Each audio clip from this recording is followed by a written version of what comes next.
تمام تعریفیں اللہ ہی کے لیے ہیں جو تمام جانوں کا پروردگار ہے۔ رمضان شریف کا تیسرا عشرہ اور اس کی دعا۔ ہے اللہ ہم کو آگ کے عذاب سے بچا۔ رمضان المبارک کے آخری عشرے میں اعتکاف کرنا سنت ہے۔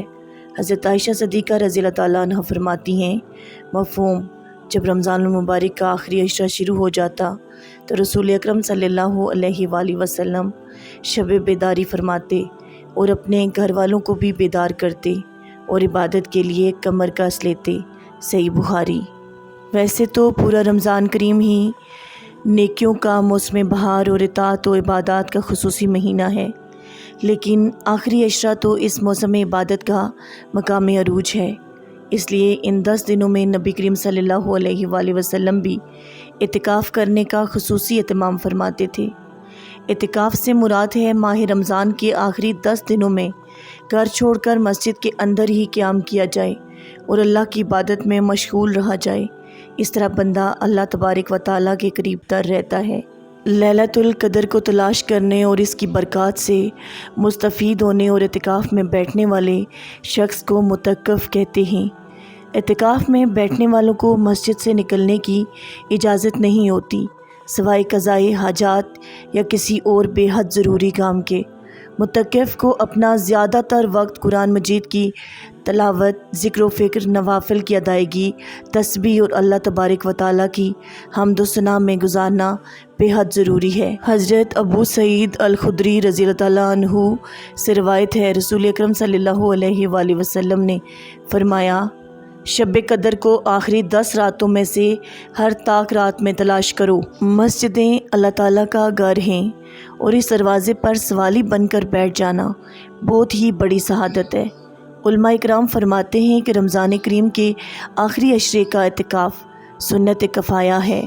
اگر محلے کے کچھ لوگ اس سنت کو ادا کریں تو مسجد کا حق جو تمام محلوں پر لازم و ملزوم ہے ادا ہو جائے گا۔ امام بخاری رحمۃ اللہ علیہ کے بقول اگرچہ آخری عشرہ افضل ہے، لیکن ضروری نہیں کہ اس سے پہلے بھی اعتکاف کر لیا جا سکتا ہے۔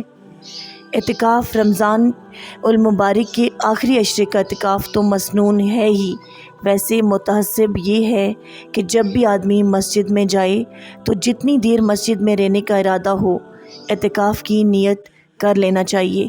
عبادات دراصل 2 طرح کی ہیں، ایک عبادت جسمانی اور ایک مالی، اور دونوں عبادتوں کے نمونے ہمارے سامنے موجود ہیں۔ نماز اور روزے کا شمار جسمانی عبادت میں ہوتا ہے، زکوٰۃ مالی عبادت کہلاتی ہے، حج مالی اور جسمانی عبادت کا مجموعہ ہے۔ یہ تمام عبادتیں وہ ہیں جو اجتماعی اور انفرادی طور پر خاموشی اور قدر سکون کے ساتھ انجام دی جاتی ہیں۔ اس عشرہ آخر کو جہنم سے نجات کا عنوان بتایا گیا ہے۔ اس آخری عشرے میں ایک اہم عبادت اعتکاف ہی ہے جو 20ویں روزے کے سورج غروب ہونے سے قبل شروع ہوتی ہے اور عید کا چاند دکھائی دینے کے بعد اس کا اختتام ہوتا ہے۔ اعتکاف کی عظمت اور فضیلت کا بیان تو حدیث نبی کریم صلی اللہ علیہ وآلہ وسلم میں کئی جگہوں پر آیا ہے۔ نبی اکرم صلی اللہ علیہ وآلہ وسلم کا ارشاد پاک ہے، رمضان کے 10 دن کا اعتکاف 2 حج اور 2 عمروں جیسا ہے۔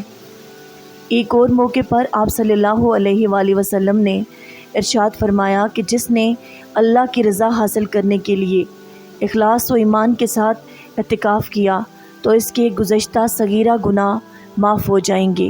اس ماہ مبارک کی فیوز و برکات سے جو لوگ واقف ہیں وہ رمضان المبارک میں عبادات کا کوئی موقع اور لمحہ ضائع نہیں کرتے، کیونکہ رمضان شریف تو آتا ہی اس لیے ہے کہ اللہ کے دیے ہوئے انعامات سے زیادہ حصہ حاصل کیا جائے، گناہوں سے توبہ کی جائے، برائیوں کے نہ کرنے کا عہد کیا جائے اور اللہ سے اپنے لیے دینی و دنیاوی فلاح کی دعائیں کی جائیں۔ وہ خالق کائنات ہے، ہماری جائز اور ہر حلال دعا کو کبھی رد نہیں کرتا۔ تمام شرائط اور خاص کر خشوع و خضوع کے ساتھ دعائیں مانگی جائیں تو پروانہ قبولیت عطا کر دیا جاتا ہے۔ اللہ رب العزت ہم سب کو رمضان المبارک کے فیوز و برکات سمیٹنے کا اور زیادہ سے زیادہ عبادات میں اپنا حصہ ڈالنے کی توفیق عطا فرمائے، آمین۔